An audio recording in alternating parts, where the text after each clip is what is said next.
Bloomberg exclusive for you. Bank of America may be selling part of its $21 billion stake in China Construction Bank Corporation. And it all goes back to big banks needing to bolster their capital reserves. Senior markets correspondent Julie Hyman is following that story. Julie? Well, Margaret, we've been talking a lot about these so-called Basel requirements for banks. That's the expected additional capital surcharge that will be required for the banks to hold on top of their 7% capital cushion. And we don't know exactly where that surcharge will lie. Will it be 2%, 3%, 3.5%? A lot of different figures have been bandied about, but it looks like Bank of America trying to get out ahead of this, according to three people familiar with the situation, may sell part of that China Construction Bank stake. Now, incidentally, it's held a stake in the bank since before its Hong Kong IPO.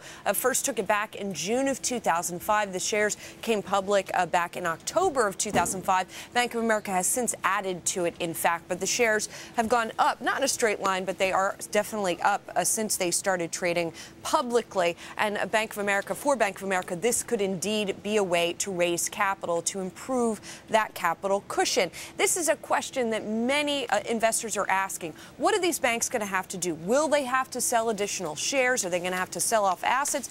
Do they, in fact, have to do anything? And remember, on Friday, we had Goldman Sachs weighing in saying that these rules were not going to be as onerous as the market's been pricing in. Bank stocks have been selling off big time.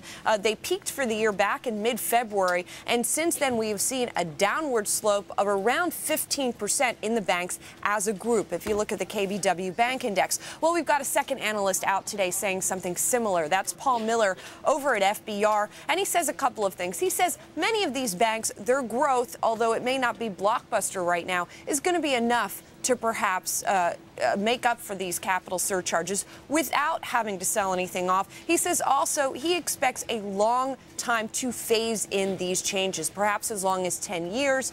That's what the Goldman analyst said on Friday as well. So that also may cushion part of the blow here, Margaret. All right, Julie Hyman, thanks very much.